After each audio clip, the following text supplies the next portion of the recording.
Have you ever had that little voice in your head telling you that you are not good enough for success or recognition? Do you downplay your abilities and feel guilty about your accomplishments? If yes, then it's time to put a name to this sabotaging self-talk. The name is Imposter Syndrome. This podcast will help you to start taking control of your inner dialogue as we dive into the world of imposter syndrome. Hello, and welcome to the podcast on understanding imposter syndrome. I am Dr. Prerna Kohli, a clinical psychologist and the founder of MindTribe. At MindTribe, we provide affordable counseling, support groups, communities, workshops, and e-learning for improving your mental health. We usually tend to be our own worst critics. Even when we have achieved great things like earning multiple degrees or winning awards, we are constantly questioning whether we truly belong in our positions and deserve the recognition we've received. This feeling of inadequacy despite the evidence of success and the fear that someone will uncover that you are a fraud is imposter syndrome. Whether you are just starting out or already successful, anybody can experience this. Some of the biggest names like Michelle Obama, Tom Hanks, and Serena Williams have felt like imposters. Imposter thoughts can shake the very foundation of our confidence. Why is it that we can't seem to shake this feeling of not being good enough? Is it a natural response to success, or is it something deeper? Today we explore answers to these questions in our podcast. Let me begin by addressing that imposter syndrome is not a mental illness. However, it is associated with concerns like anxiety and depression. The signs of imposter syndrome may play out differently for different people. For example, someone might feel like they are a fraud or a fake, even though they have achieved success. They might feel like they are not qualified for their job, despite the necessary skills and experience. Another important hint to look out for is that imposters cannot accept compliments and praise. They feel that the recognition is insincere and brush it off as luck or a fluke. Accompanied by fear and overthinking, you can find imposters berating their talents and minimizing their accomplishments at every step. All these signs can make you feel like you're living a life of a lie. Now that you have seen how imposter syndrome can manifest in our life, let us understand why people feel this way. Let me tell you that imposter syndrome does not have one cause behind it. It is a contribution of many internal and external factors. One of the most common causes is perfectionism. If you are a perfectionist, you set unrealistic expectations for yourself. Your intense fear of failure and a belief that anything less than perfection is unacceptable will cause feelings of self-doubt and inadequacy when you fall short. If you grew up in a family where achievement was highly valued, you may be more susceptible to feeling like an imposter. Perhaps you had critical parents, were compared to your siblings or peers, or did not receive much praise. So, this lack of validation can also make you feel like you are not deserving of success.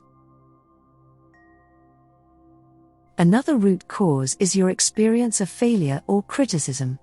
If you haven't effectively dealt with past failures or rejections, they can trigger the syndrome. It's like you've internalized those experiences and now see yourself as unworthy or inadequate, even though that's not the case. Finally, society does not make it any easier. There's so much pressure to be successful or fit into a certain mold that it can make people feel like they do not belong or aren't good enough.